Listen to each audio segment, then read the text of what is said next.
여러분, 오징어는 수직 운동이 심해서 낮에는 100m 혹은 200m 깊이에 있다가 밤이 되면 얕은 수면 위로 올라와서 소형 어류를 잡아먹는다고 합니다. 이런 오징어를 잘 잡기 위해서 어부들이 설치하는 것이 있는데요. 무엇일까요? 바로 오징어잡이 배에 조명을 다는 겁니다. 반짝반짝 어두운 밤바다에 불빛이 가득하게 되면 불빛을 좋아하는 오징어들은 오징어잡이 배로 모여들게 됩니다. 그리고 그때 불빛에 모인 오징어들을 낚는다고 합니다. 오징어가 불빛을 좋아하는 습성을 이용한 사냥 방법입니다. 12월이 되면 우리가 살아가는 세상도 온통 불빛으로 가득 차게 됩니다. 그런데 우리도 오징어와 닮은 습성이 있나 봅니다. 요즘은 오징어를 닮았다라고 한다면 외모를 비하하는 말로 사용되지만 오징어가 불빛을 좋아하는 것처럼 우리도 오징어와 불빛을 좋아하는 것에 있어서는 닮은 것 같습니다. 왜냐하면 아름다운 조명들로 꾸며놓은 곳곳에는 사람들이 모여들고 사람들이 가고 싶어하는 핫플레이스는 대부분 조명으로 반짝반짝 빛나기 때문입니다. 특히 올해는 코로나로 인해서 지금껏 누리지 못했던 사람들의 울분을 불빛으로 해소시키려는 듯이 백화점에서도 아울렛에서도 카페에서도 평소보다 더욱 아름다운 조명들이 줄비에 있습니다. SNS 데이트 코스, 이쁜 카페, 가볼 만한 곳, 소개글만 봐도 얼마나 많은 불빛 장식들이 세상을 아름답게 비치고 있는지 우리는 쉽게 알 수 있습니다. 근데 그 불빛들은 이쁜 카페나 백화점에만 있는 것은 아닙니다. 12월의 아름다운 불빛은 사실 교회 안에도 밝게 빛나고 있습니다. 대림절이 되면 예배당 안에는 예배의 전통에 따라서 초를 켜서 대림절을 기념하게 됩니다. 대림절 첫째 주에 하나, 오늘은 둘째 주니까 2개, 셋째 주에는 3개, 넷째 주에는 4개의 초 모두를 켜게 됩니다. 우리는 짧은 초를 켜서 그렇지만 예배 전통을 중요시 생각하는 교회에서는 이 초를 대림절 주간 내내 킨다고 합니다. 그런데 이 촛불은 왜 밝히 켜놓는 걸까요? 왜 대림절에 촛불을 켜놓는 걸까요? 그 이유는 바로 시간 때문입니다. 더 정확히는 시간을 눈으로 보기 위함입니다. 대림절은 우리가 잘 알다시피 기다림의 절기입니다. 이미 오신 예수님을 기념하고 다시 오실 예수님을 기다리는 절기 말입니다. 그런데 사람에게는 그리 인내심이 많지 않습니다. 그래서 예수님이 오지 않으니 오랜 시간 기다리다가 더 이상 기다리지 못하게 됩니다. 그러다 끝내 예수님을 기다렸나, 내가 무엇을 기다렸나 망각하는 존재, 그런 존재가 바로 인간입니다. 그래서 교회 전통은 예로부터 지금까지 촛불을 켜고 첫 번째 주, 두 번째 주, 세 번째 주, 네 번째 주를 순차적으로 켜서 시간이 가고 있음을 눈으로 보고 체감하기 위해서 대림절 초를 켜왔습니다. 타들어가는 초를 보면서 저 멀리 미래에 계신 예수님이 지금 오늘 우리에게 오고 계심을 나타내고 우리의 시간도 얼마 남지 않고 타고 있구나 라는 것을 촛불을 켜면서 확인했던 겁니다. 비스듬하게 촛농이 녹고 있는 모습들을 보면서 시간이 타고 있음을 기억하고 우리는 무엇을 기다리며 살아가는 존재인가? 우리는 얼마 남지 않은 이 시간 동안 잘 살고 있는가를 돌아보고 기다림을 다시 한번 기억하는 절기가 바로 대림절, 그 촛불의 의미라고 할 수 있겠습니다. 근데 이 기다림의 절기는 단지 우리가 임의로 만들어낸 것이 아닙니다. 성서 안에서 발견된 사건들을 기반으로 만들어졌습니다. 오늘 함께 살펴볼 누가복음은 서두부터 무언가를 열심히 기다리는 사람들의 이야기로 시작됩니다. 누가복음에 등장하는 사람들은 무엇을 그렇게 기다리고 있었을까요? 바로 평화입니다. 그들은 평화를 기다리는 사람들이었습니다. 누가복음 서두에 등장하는 세례 요한의 아버지인 사가랴는 요한이 태어날 때 성령에 따라 찬양과 예언을 하게 되는데 그때 하게 되었던 찬양이 평화의 길로 가게 하실 주님을 찬양합니다 였습니다. 그리고 예수님이 태어날 때 목자들에게 나타난 천사가 했던 말은 지극히 높으신 곳에 하나님께 영광이요 땅에서는 하나님이 기뻐하신 사람들 중에 평화로다 라면서 평화의 메시지를 전합니다. 당시의 시대의 중요한 두 인물 세례 요한과 예수님의 탄생을 누가복음은 기술하면서 평화와 연결시켜 신앙으로 고백했습니다. 그 외에 마리아도 의로운 사람 시몬도 평화를 기다리는 사람들로 누가복음 서두에 등장하고 있습니다. 나아가 평화라는 단어가 헬라어로 에이레네라는 단어인데 4개의 복음서 중에 누가복음에 압도적으로 많이 등장하고 있습니다. 왜 누가복음에서는 평화라는 단어가 이렇게나 많이 등장할까요?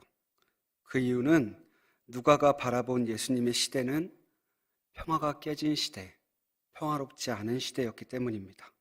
그래서 누가복음의 저자는 당시의 사람들이 갈망하던 것은 평화였음을 예수님의 이야기 시작 서두에 계속 이야기하고 있는 겁니다. 그렇다면 예수님이 살아가던 시대는 어떤 시대였길래 사람들은 평화를 그렇게 기다리고 있었던 걸까요? 예수님이 살아가던 시대를 복음서 곳곳을 살펴보면서 함께 나누어 보려고 합니다. 먼저 예수님이 태어날 때입니다. 예수님이 태어나던 시기에 팔레스타인을 다스리던 왕은 헤롯 왕이었습니다.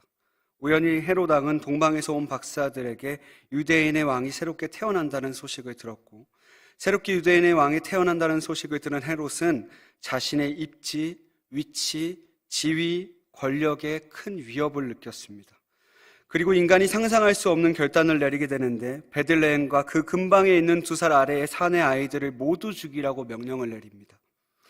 백성들을 다스려야 할 왕이지만, 그들을 돌봐야 하는 왕이지만 자신의 입지를 불안하게 하는 요소를 걸러내기 위해서 아무런 잘못도 없는 아이들을 모조리 죽인 대학살이 예수님의 탄생에 일어났습니다. 이러한 비극이 예수님이 살던 당시의 시대에 일어난 일입니다. 아이의 탄생으로 인해 왕이 불안해졌고 그 불안 요소를 지우기 위해서 사방에서는 곡소리가 넘치던 시대였습니다. 그 시대를 성경은 이렇게 말합니다. 마태복음 2장 8절입니다. 라마에서 슬퍼하며 크게 통곡하는 소리가 들리니 라헬이 그 자식을 위하여 애곡하는 것이라. 그가 자식이 없으므로 위로받기를 거절하였도다. 평소처럼 아이를 돌보고 있던 어느 날 예고치 않은 비극으로 인해 마을에는 한순간에 자식 이름에 애곡하는 소리가 끊이지 않았습니다.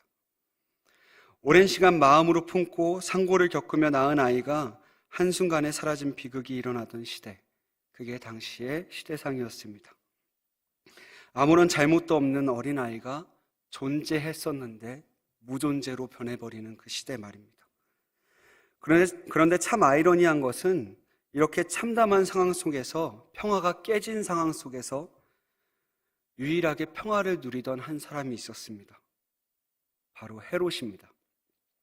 복음서는 크게 2가지의 평화를 보여주는데 첫 번째 평화가 바로 헤롯과 같이 평화를 누리는 사람들, 그러니까 제국적 평화라고 말하겠습니다. 그리고 또 다른 성경의 한 축에서는 또 다른 평화를 말하는데 바로 예수님이 걸어가신 평화입니다.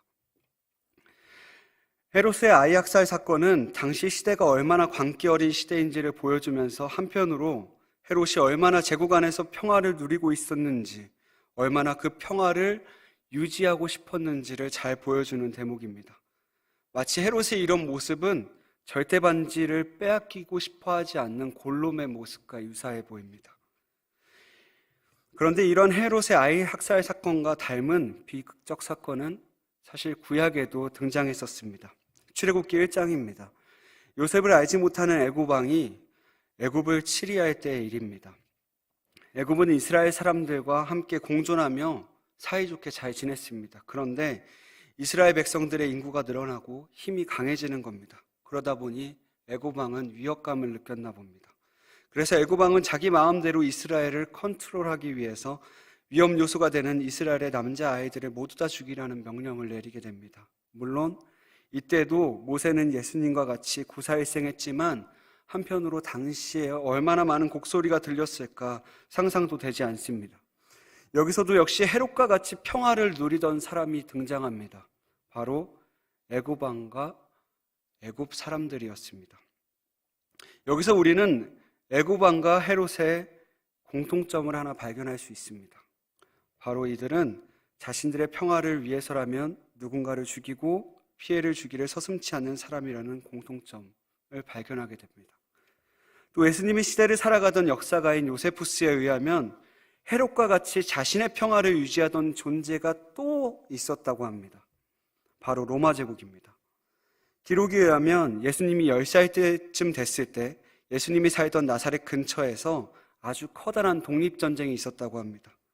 그때 이스라엘 사람들은 로마 제국으로부터 독립했고 독립을 꿈꿨고 로마와 전쟁을 했는데 결국 패배했다고 합니다. 그런데 당시 로마 제국은 반란을 일으킨 사람들, 그 이스라엘 사람들을 많은 사람들이 보는 곳에서 십자가에 매달아 죽였다고 합니다. 아마도 그들은 더 이상 반란을 일으키면 너희도 이렇게 될 거야 라면서 뭔가 힘으로써 본보기를 보여주고 싶었던 것 같습니다. 당시에 처참하게 핏빛으로 물들어 세워진 십자가가 몇 개나 되는지 혹시 아십니까? 그 작은 마을에 2,000개의 십자가가 피가 뚝뚝 떨어지며 세워졌다라고 합니다. 이러한 학살이 가득한 시대, 평화로움을 유지하기 위해서 타인의 평화를 빼앗는 시대가 당시 누가복음의 뒷골목 배경이었습니다. 근데 당시 시대적 비극은 여기에서만 멈추지 않습니다. 로마 제국은 이스라엘 백성들에게 감당할 수 없는 세금을 부과했습니다. 그리고 그 로마 제국 아래에 있었던 이스라엘의 기득권층은 자신의 평화라도 지켜야 하니까 그 자기보다 더 약한 존재들에게 막대한 세금을 더 부과합니다. 그래서 그들은 끝까지 평화를 유지했습니다. 때로는 무리한 건축 사업을 진행해서 건축물을 짓기 위해 가장 하층민들은 계속해서 노역으로 끌려다녔습니다. 세금을 내야 되는데 벌 시간도 없는 겁니다. 그러다 보니 사람들의 삶의 질은 나아질 틈이 없었습니다. 계속해서 가난은 대물림됐습니다. 가난이 심각해지니까 더 이상 주변을 돌볼 수도 없었습니다. 가난에 허덕이다 보니 몸도 돌볼 수 없었습니다. 그러다 보니 가난은 질병을 불러왔습니다. 그래서 예수님 근처에는 그렇게 아픈 사람이 많았던 겁니다. 이렇게 악순환의 고리가 지속되다 보니 이스라엘 백성들이 그렇게 중요하게 여기던, 목숨보다 귀중하게 여기던 종교적 제의 또한 신경 쓰지 못하고 점점 멀리하게 됐습니다. 가난하니까 재물을 살 돈도 없는 거예요. 그러다 보니 이 사람들은 사회 내에서도, 유대 사회 내에서도 점점 소외받는 존재로, 주변부로 없음의 존재로 내몰림을 당하기 시작했습니다. 이러한 시대적 아픔을 향해서 당시의 복음서는 이렇게 이야기합니다. 흑암이 가득한 땅. 이것이 바로 복음서가 말하는 팔레스타인의 모습이었습니다. 이러한 1세기 팔레스타인 땅에 드리워진 흑암의 시대는 악순환의 고리가 끊임없이 연속되고 있는 시대였습니다. 기득권과 비기득권이 나눠지고 점점 중산층은 사라져버렸습니다. 점점 빈부의 격차는 커져갔습니다. 그런데 가만 보고 있자니 오늘날 우리들이 가지고 있는 시대적 아픔과도 당시의 시대가 비슷하다라는 생각도 하게 됩니다. 세상은 계속적으로 우리에게 양육강식의 삶을 살아가라고 말합니다. 제국의 평화와 같이 누군가의 평화를 빼앗아 내 평화를 이루라고 세상은 우리에게 주문하고 있지는 않습니까? 이번 주 신문을 살펴봤는데 이번 주 신문만 봐도 참담한 소식들이 수두룩했습니다. 그중 몇 가지만 말씀드리자면 25톤의 콘크리트 구조물이 30대 외국인 노동자에게 기울어져서 한 명의 외국인 노동자가 죽었다고 합니다. 이틀 전의 일입니다. 그리고 또 다른 소식이 있습니다. 같은 날에 있었던 소식입니다. 부산에서 2명의 노동자가 고층에서 크레인에서 작업을 하다가 추락해서 죽음을 맞이했다고 합니다. 살펴보려고 찾아보려고 한 게 아니라 신문을 누를 때마다 노동자들이 죽는 일들이 허다합니다. 뿐만 아니라 추악하고 더러운 일들도 있었습니다. 이것도 찾아보려고 한 것이 아니라 클릭을 하자마자 세 개가 연달아 나온 겁니다. 어떤 일이냐면 어떤 공무원이 자신의 권력을 이용해서 어린 여성 아이를 성추행한 이야기. 이 세 가지의 일들이 연달아서 등장합니다. 흑암이 드리워진 시대는 우리의 시대도 마찬가지겠다라는 생각도 하게 됩니다. 뿐만 아니라 청년의 시대를 M4세대라고 말하는데 이 말은 사실 정말 심각한 사회적 문제입니다. 근데 이 비정상적인 현상이 오랜 시간 지속되다 보니까 이제는 더 이상 비정상으로 느껴지지 않는 것이 과연 정상일까요? 이것 또한 참 마음이 먹먹해졌습니다. 누군가는 울어야만 내가 웃을 수 있다고 세상은 우리에게 계속적으로 요청하는 이러한 현실 가운데 우리는 어떻게 살아가야 할지 막막하기만 합니다. 어찌 보면 오늘날 우리의 시대 또한 흑암의 땅이라고 말하던 1세기 팔레스타인 땅처럼 죽음과 흑암이 가득한 땅이라고 말할 수도 있겠습니다. 근데 이렇게 처참한 상황, 죽음과 흑암이 가득한 상황에서 한 아이가 태어났습니다. 바로 예수님입니다. 누가복음은 예수님의 탄생과 함께 예수님을 향해서 평화를 가져다 주시는 분이라고 묘사합니다. 그 이유는 예수님도 헤롯처럼 로마 제국처럼 평화의 나라를 꿈꾸셨던 분이기 때문입니다. 그런데 제국이 누리던 평화의 나라와 예수님이 추구하던 평화는 같은 평화라는 단어를 사용하지만 격이 달랐습니다. 어떤 부분에서 달랐을까요? 오늘의 본문입니다. 누가복음 4장 18절에서 19절입니다. 주의 성령이 내게 임하셨으니 이는 가난한 자에게 복음을 전하게 하시려고 내게 기름을 부으시고 나를 보내사 포로된 자에게 자유를, 눈먼 자에게 다시 보게 함을 전파하며 눌린 자를 자유롭게 하고 주의 은혜의 해를 전파하게 하려 하심이라 하였더라. 예수님이 누리던 평화는 그들처럼 편협한 평화가 아니었습니다. 모두가 함께 웃을 수 있는 평화의 나라였습니다. 조금 전 읽은 본문은 예수님의 사역 선언문이라고 불리기도 하고 한편으로는 예수님의 사역의 핵심을 담아놓은 요약문이라고 불리기도 하는 본문입니다. 이렇게 불리는 이유는 예수님의 삶과 오늘의 본문이 정확하게 일치했기 때문입니다.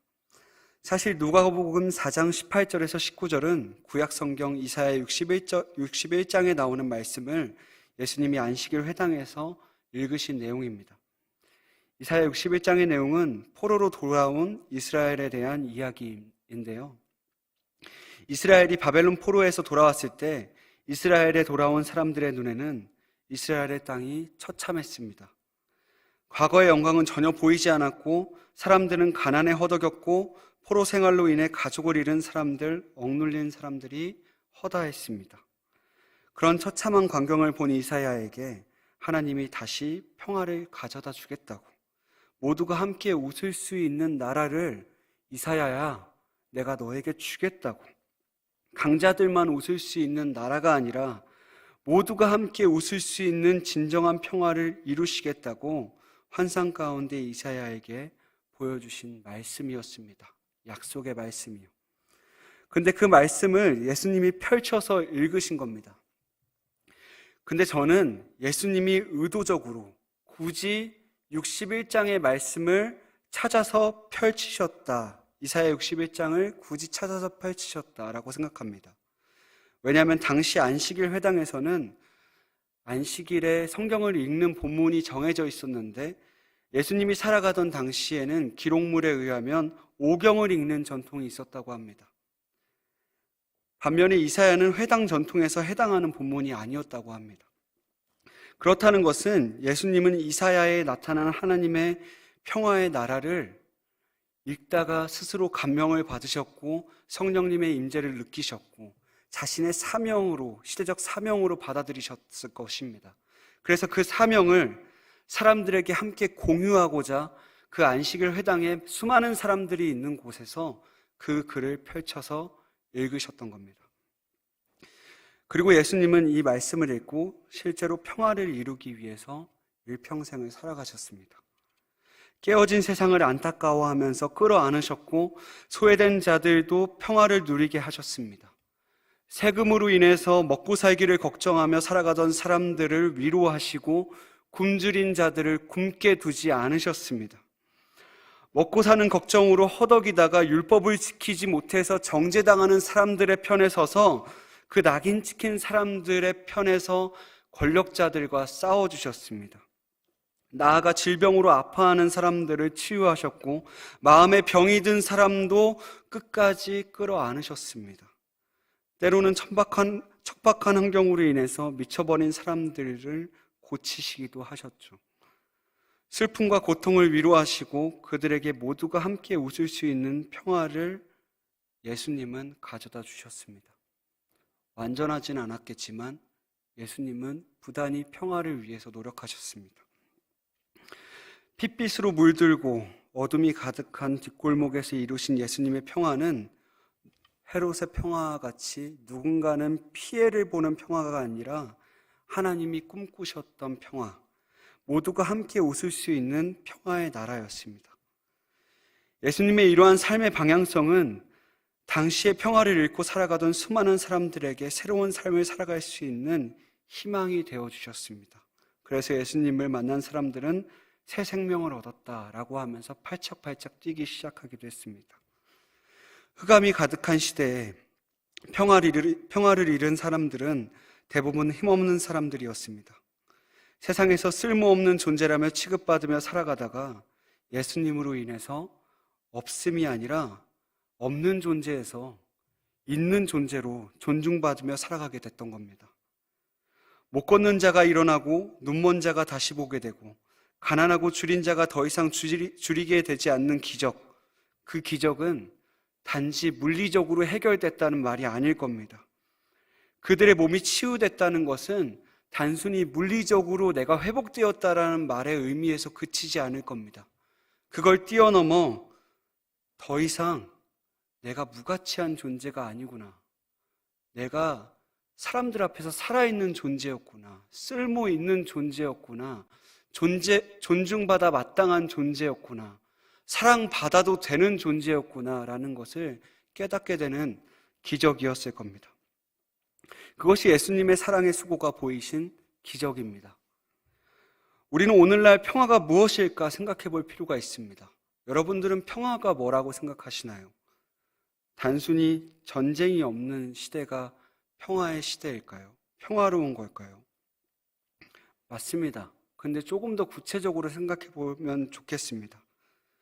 더 구체적으로 평화는 내가 나다울 때, 나의 모습과 행동을 그저 누군가가 나를 이해해 줄 때, 나를 억지로 바꾸지 않아도 될 때, 누군가가 나에게 명령했을 때 내가 그 명령에 겁먹어서 나를 바꾸지 않아도 될 때 우리는 평화를 느끼게 됩니다. 그래서 우리가 가장 평화를 느끼게 되는 경우가 있는데 그 경우는 바로 어머니에게서 느껴지는 평화입니다. 아무리 내가 못났어도 어머니에게 나는 나입니다. 내 행동은 그저 존귀한 아들로서의 저의 모습입니다. 그저 나를 존재 자체로 사랑받게 바라봐주는 어머니의 시선에서 우리는 평화를 느끼게 됩니다. 반면 평화가 없다는 것은 누군가가 나를 힘으로 누를 때, 힘에 의해서 나를 억지로 바꿔야 할 때입니다. 예수님이 자신의 삶 속에서 이루신 평화의 나라는 모든 존재가 수용되는 나라였습니다. 그렇다면 예수님은 어떻게 모두가 함께 웃을 수 있는 평화의 나라를 꿈꿀 수 있었을까요? 시도조차도 사실 못하잖아요. 저는 예수님의 인간관에 그 이유가 있다고 생각합니다. 누가복음 3장에 예수님의 족보가 등장하는데요. 누가복음에 등장하는 예수님의 족보는 조금 독특한 점을 가지고 있습니다. 누가가 말하는 예수님의 족보는 예수님으로부터 시작해서 아담, 그리고 하나님으로까지 연결되는 족보입니다. 조금 이상하지 않습니까? 보통 족보라는 것은 인간에게서 끝나기 마련인데 누가복음은 예수님의 족보를 하나님에게서까지, 신에게까지 연결시킵니다. 아마도 이곳은 누가가 예수님의 삶을 통해서, 관찰을 통해서 발견해낸 통찰이라고 볼 수도 있겠습니다. 아, 예수님은 이렇게 생각하셨구나. 하나님까지 연결된 예수님의 족보에는 어떤 의미가 담겨 있을까요? 바로 예수님 본인뿐만 아니라 요셉의 아버지도, 이름 한번 들어본 적 없는 헬리라는 사람도, mat단이라는 사람도, 낫게도, 요색도, 우리가 잘 들어봤던 다윗도, 유다도, 요셉도, 이삭도, 아브라함도, 그리고 셋도, 아담도, 유명하든 유명하지 않든, 유능하든 유능하지 않든 상관없이 모두 한 하나님을 아버지로 둔 소중한 존재라는 것을 말하려던 것이 아닐까요? 아마도 누가는 예수님의 삶에서 예수님이 모든 사람을 이러한 존재로 보았음을 발견하고 모든 존재를 하나님과 연결하는 족보를 기록했을 겁니다. 예수님이 모두 함께 웃을 수 있는 평화의 나라를 이 땅에서 부단히 실현시키신 이유, 그 이유는 모든 존재가 하나님의 형상으로 지음받은 한 자매요, 한 형제라는 신념이 있었기 때문일 겁니다. 이 세상의 모든 사람이 예수님과 한 핏줄이자 한 동포라는 믿음 말입니다. 이 믿음을 가진 예수님은 모든 존재가 얼마나 소중한지를 알고 모두가 함께 웃을 수 있는 평화의 나라를 이루기 위해서 부단히 애쓰셨습니다. 때로는 상처 입은 자들, 자신감 잃은 사람들, 자존감 없는 사람들, 기능적으로 부족한 사람들, 일 못하는 사람, 사회성 없는 사람, 말 안 통하는 사람, 그들을 대신하여 권력에 맞서주고 싸워주기도 하셨던 것이 예수님이 이루고자 하셨던 평화입니다. 이 시간 우리는 우리의 삶을 한번 돌아봤으면 좋겠습니다. 우리는 복음서에 등장하는 두 가지의 평화, 제국적 평화와 예수님의 평화, 이 두 가지 중 무엇을 추구하며 살아가고 있습니까? 나만 아니면 되고 다른 사람들은 조금 울어도 괜찮은 제국적 평화를 이루며 살아가는 사람인지, 다른 사람들을 함께 웃으며 살아가는 예수님의 평화를 추구하며 살아가는 사람인지 우리는 한번 고민해 볼 필요가 있겠습니다. 예수님이 살아가는 시대나 오늘날 우리가 살아가는 시대나 식민 지배를 당하고 있지는 않지만 참 비슷한 점이 많습니다. 여러분들은 오늘날 삶이 평안하신가요? 우리는 우리의 일상 속에서 마냥 평화를 유지하며 살아간다고 말하기는 어렵겠습니다. 왜냐하면 우리의 일상 속에서 우리는 모양과 형태는 모두 다 다르지만 모두가 각자의 삶의 전쟁을 이어가고 있기 때문입니다. 제가 한 자매에게 평안하게 잘 지내고 있냐고 안부로 연락을 한 적이 있습니다. 근데 그 안부를 전하니까 이렇게 얘기하더라고요. 눈 뜨자마자 전쟁이에요.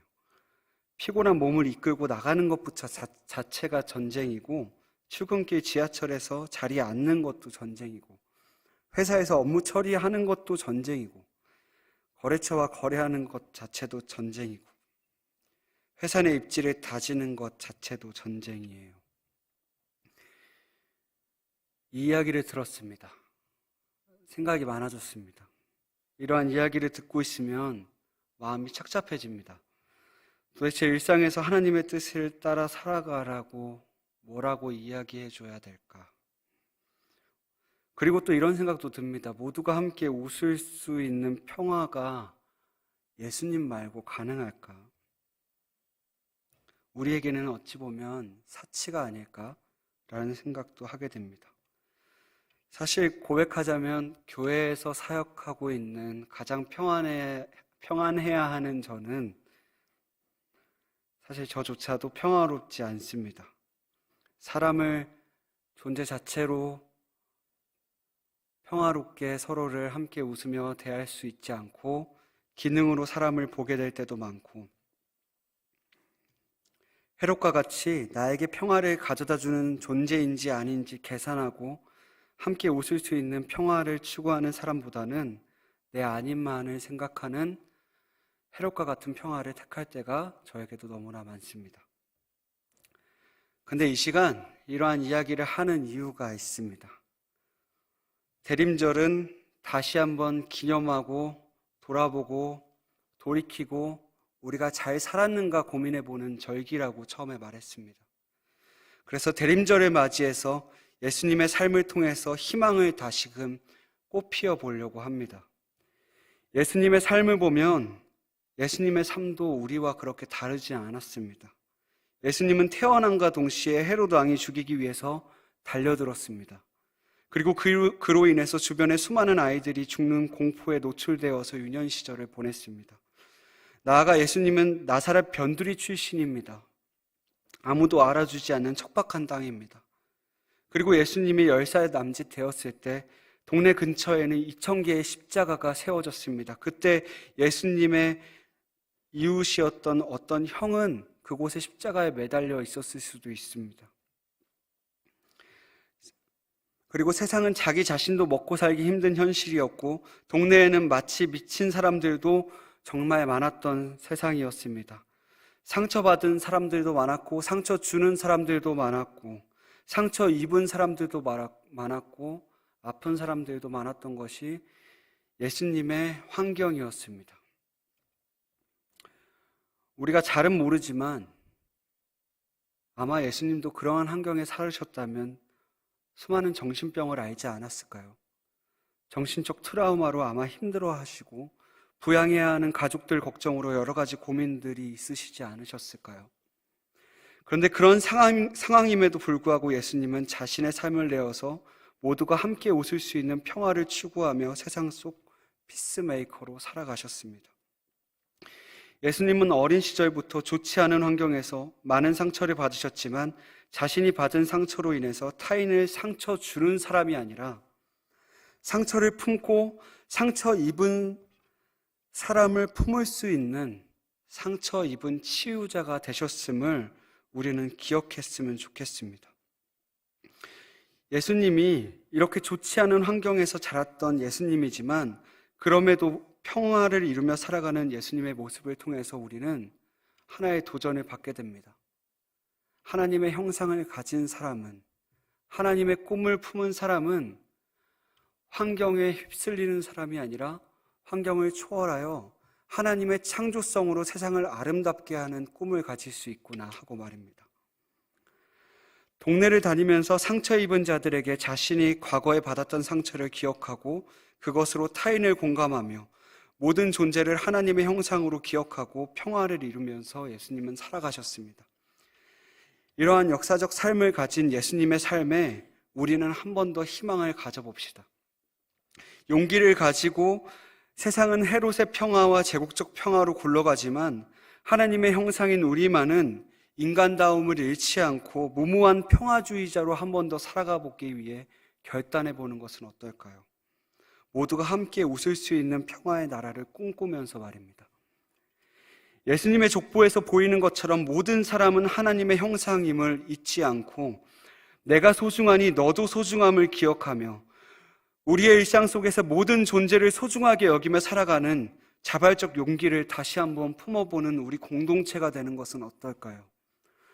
무엇보다 오늘날 교회는 쉽게 상처 있는 사람, 기능적으로 부족한 사람, 센스 없는 사람, 말이 잘 통하지 않는 사람, 경계성에 있는 사람, 능력 없는 사람이 발디딜 틈이 없다고 합니다. 우리 교회가 그렇다는 것이 아니라요. 지금 많은 교회들이 능력 있는 사람, 얼굴 들고 다닐 수 있는 사람들만 교회에 남아있는 현실이라고 합니다. 이러한 안타까운 현실 가운데 우리 예수님을 기다리는 대림절, 다시 평화로 오신 예수님의 평화를 기억해 봅시다. 그리고 이상주의적 생각에 깊이 빠져서 새로운 삶을 살아가는 우리가 되어보는 것은 어떨까요? 비록 현실의 벽에 부딪히고 무너지고 우리의 연약함을 발견하게 될지라도 말입니다. 특별히 우리 교회는 말 한마디에 상처 있는 사람이, 작은 말에도 토라지는 사람이, 때로는 예민하게 반응하는 사람이, 과민 반응하는 사람이, 나는 분명히 그 의도가 아닌데 나의 말로 과대망상으로 상처 입는 사람이 가득한 교회가 되면 어떨까요? 그들이 와서 위로를 얻을 수 있는 교회, 상처 입은 치유자가 많은 교회가 되면 어떨까요? 이런 이상적 꿈을 한번 펼쳐봅니다. 쉽지는 않겠지만 사람을 기능적 존재로 보기보다 존재 자체로 소중하게 여기고 모든 존재를 하나님의 형상으로 바라보는 선한 싸움을 이어가며 다시 오실 예수님을 기다리는 우리가 되길 간절히 소망합니다. 마지막으로 빛은 어둠이 칠흑같이 가득할 때일수록 더욱 빛난다고 합니다. 빛이 빛날 때는 더 어두울 때일수록 빛난다고 합니다. 밝은 곳에서는 저 멀리 있는 별빛이 보이지 않듯이 흑암 가운데 빛으로 오신 예수님과 같이 세상의 빛으로 이 춥고 어두운 세상 속에서 진정한 평화의 빛을 비추는 우리 공동체가 되길 간절히 소망합니다. 세상이 어둡고 칠흑같이 암담하지만 그럴 때일수록 우리가 예수님과 같이 세상의 빛으로 작용한다면 우리의 공동체에는 서두에 말했던 아름다운 조명을 좋아하는 사람들, 세상의 수많은 사람들이 우리 교회로 다시 몰려오는 은혜가 있지 않을까요? 그런 우리 공동체가 되길 소망합니다. 우리 이 시간 자리에 일어나서 내 영혼의 빛 함께 찬양하도록 하겠습니다.